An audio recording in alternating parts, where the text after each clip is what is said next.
Oh, good afternoon, everybody. We're chooching through the Olive Street Historic District today, near the Avenue of Love. I'm out here with the boy, and it is really a windy day today, and I've had fire engines running all over the neighborhood because it's really scary here when it's this dry. And you know, we haven't had any rain for months and months, appreciable rain. And things are just tinder dry, and that wind kicks up, and everybody's on high alert for brush fires and all that. And it is it's a freaky time of year, and it's very fitting for. Thanks, Wolf. Just got me totally dick there, and instead of his foot getting dickered, now he's getting mine dickered in the leash. Oh joy! Well, I've gotten more mail in the last 2 days for the two parts I've discussed about Missy, Jenn, and her past and future, our past and her present, and the mail has been just overwhelmingly wonderful. It's people I've never heard from before that are friends with Jenn, and overseas friends, people writing me and privately saying, you know, we loved Jenn before, but wow, our love for Jenn just probably multiplied tenfold. And I'm thinking to myself, I'm answering them, yes, welcome to my world, because this is the way that I feel. And there's not an ounce of feeling sorry or anything in them, because Jenn's not that kind of gal. You know, she's one to carry on. You know, Franklin Delano Roosevelt was probably our greatest president in the history of the U.S. Him and Abraham Lincoln. Probably some of the, Lincoln was probably the greatest, but Roosevelt was great too in having led the nation through a major, the economic catastrophe that was the Great Depression, and also having led America through World War II. I mean, they were probably two of the most trying episodes back to back in American history, apart from the Civil War. But what a lot of people don't know is that Roosevelt could never walk under his own power, and when he would go places, he had to have his son James hold on to him. And another thing that people don't know, when it came time to go to bed at night, his son James and his valet had to pick him up every single night out of his wheelchair and put him into bed. And he always said, my biggest fear in life is that there's a fire sometime and I won't be able to get out because I can't walk. Well, you know, it didn't stop him from being one of the greatest presidents in the United States, and he was also one that never wanted people to feel sorry for him and stuff like that. And the beauty of Jenn is that she's exactly the same way. In other words, she has so much vitality in her, and even if there's only a smidge of having a good day or something like that, she still maintains her humor and her good nature. I remember one day early on, I said, you know, we were chooching and talking on the Skype, and I said, well, what do you take if you get depressed? And she's like, Rosie, I don't have depression. I'm happy as hell. I love my, you know, I never feel depressed. And there was a time I was really glad, you know, to sort of get a beat down, because it was happily that she told me that. And it's true. You know, of all the people I know, and I've known lots of people, but I've worked in a medical clinic for over 15 years, trauma centers for emergency rooms, and medical coding, standing in surgical wards for the most complicated and dreadful surgeries and things that you could ever imagine, with the operating room almost ankle deep in blood and stuff. And it's the people that have the biggest challenges in life. They don't seem to be the ones that need the, you know, the Prozacs, the antidepressants and all that stuff, because they realize how precious life is and how beautiful it is, no matter what form it presents itself in. And that's one of the things that I really, really admire and love about Jenn. We're making our way down the beautiful scenic areas of Santa Rosa here. Getting ready to come down to the railroad tracks, and then we'll turn southbound and walk down there a little bit. So, you know, those are the things that really delight me about Jenn. And I always told her there's only two things that I want. I never want you to feel like you're not loved or don't have somebody else out there besides your roommate that cares dearly for you and would be there for you and is romantically crazy about you too. And that's an important thing, because, you know, I have a lot of love to give too, and I can't think of a more beautiful person to spread it to. But more important, or equally important, is, you know, I always told her, babe, I want you to have every bit of your dignity that you can have. And to me, this is one of the most important things in life, is, you know, to have dignity and to have people care about you and love you and maintain your dignity for you. And I think that's one of the most beautiful things of caregiving. Where I work, we have a lot of MS patients. We have a lot of people with Lou Gehrig's disease, amyotrophic lateral sclerosis. We have even some older people that have polio that can't take one step without wearing braces and things. And to see their caregivers come in with them, and some of these folks haven't talked in 5 years. They can't move a muscle. They can't move their arms. They can't do anything.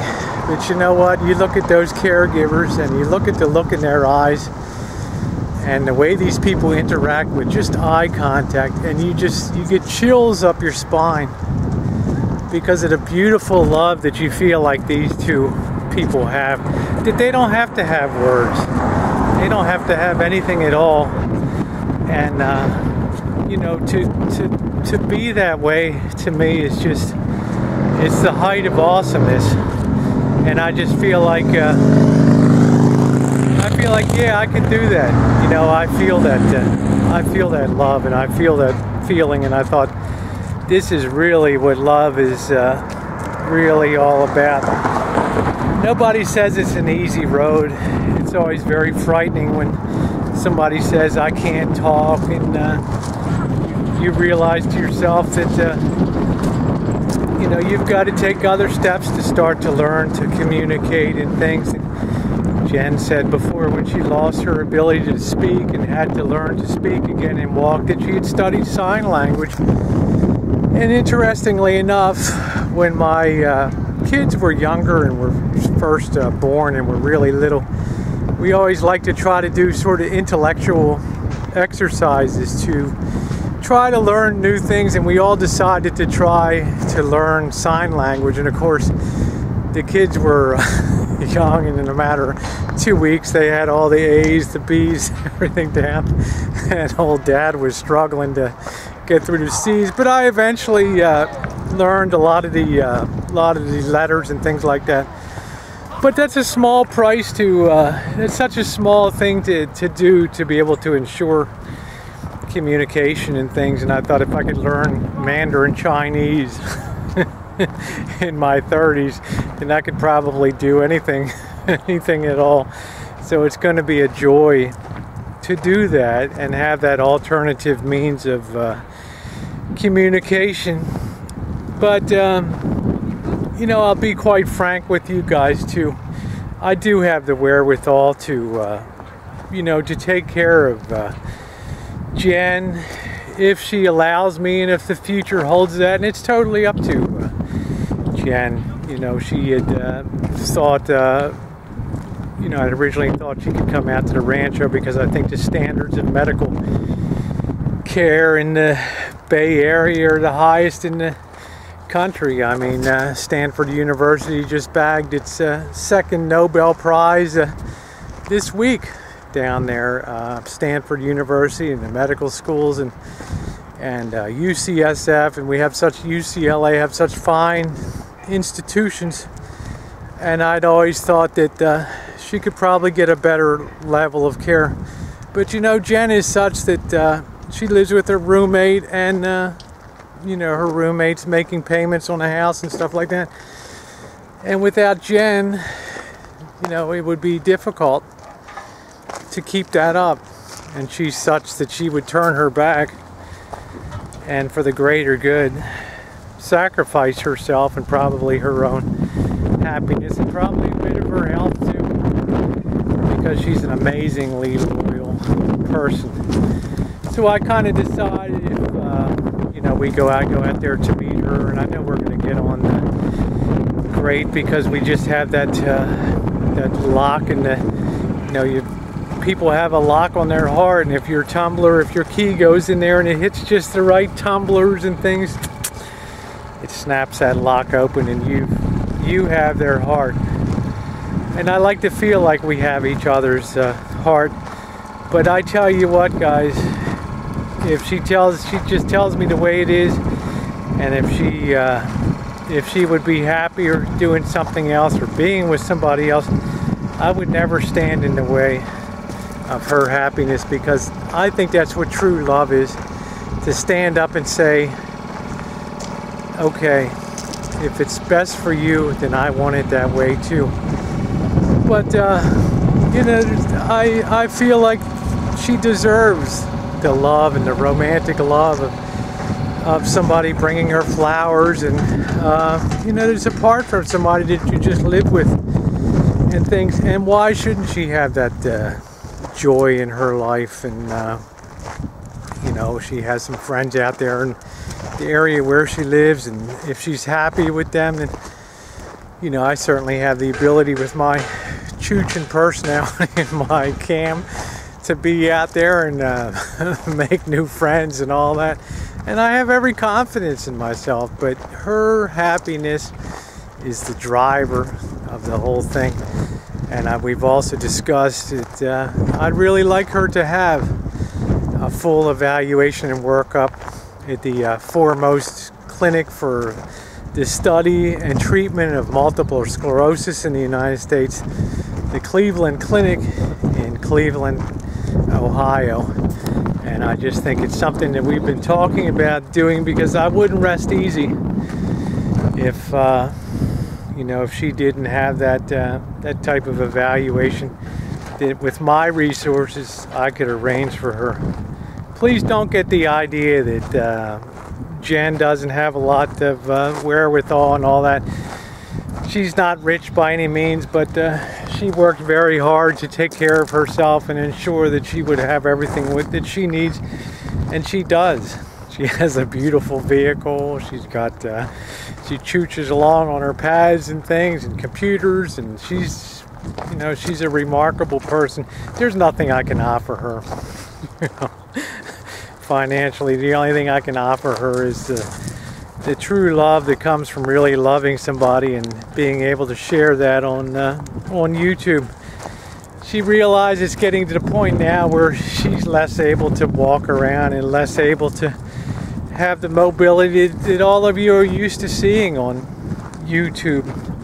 And in a way it kind of bothers her, because she's the kind of gal never wants anybody to feel sorry for her. And I don't think after these chooches anybody will feel sorry for her. They'll feel happy for her in life. But it's come to the point now where I feel like if I go visit her, you're going to see a side of Jenn. And she agreed, Rosie, let's just let it rip and have some fun in life and chooch around, and you can push me around the chair. And you know what? We're going to have a blast. Last week she was telling me, you know, she was spending some time in a chair out with her wheelchair out with a friend, and she liked the way that everybody held the door for her and helped her out like she's the queen, and why not? So I think in a lot of ways she's accepted now, you know, what the future holds. And she had considered closing down her YouTube channel and closing out her Facebook.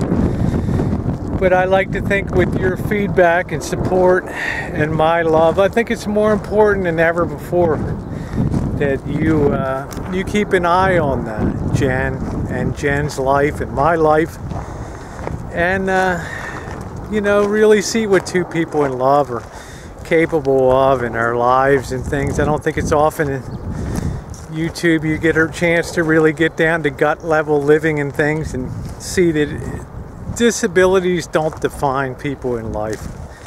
Happiness of the heart does, and happiness of the spirit, and knowing when all is said and done, and Jen and I are both believers in God, that when all is said and done, there's a greater reward than on this earth. And you know, I'm going to certainly do my best to get it, and I know that she is too. But in the meantime, in the here and now, I can't exactly say what the future holds. My future is really in Jen's hands in a lot of ways, and I would do anything, as you guys know, to ensure her happiness, and do anything to protect and improve the quality of her life, and just see her treated like a queen and be able to take her places. She's never seen the Pacific Ocean and things. I'd always dreamed of bringing her out here to the cliffs of Sonoma County, overlooking the wild surf and the whales floating by and all that kind of stuff. But it just doesn't matter, because wherever we are, you guys can rest assured that you know, she will be loved. She will be on YouTube, and she will be continuing to share her life with you, because she's one of the most inspirational and beautiful people I've ever met in my life. And I love her like I've never loved anybody in my life, with the possible exception of my kids. And baby, as Jackie Gleason used to say on the Honeymooners, you're the greatest. Thanks for this opportunity on the 3-day Chooch, guys.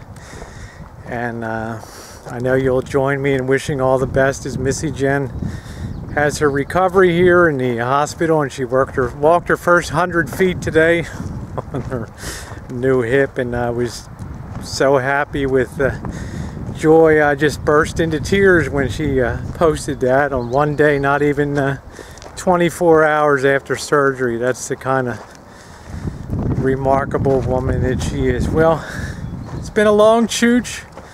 I won't be chooching again about it, but things will be happening in real time. But it's a story that she said, okay, Rosie, let her rip. Nobody can probably tell it better than you can. And you know, I did try to do my best. So have a wonderful Wednesday, and as always, stick with the Rosie girl, stick with Jen. There's always more to come. Thank you, guys.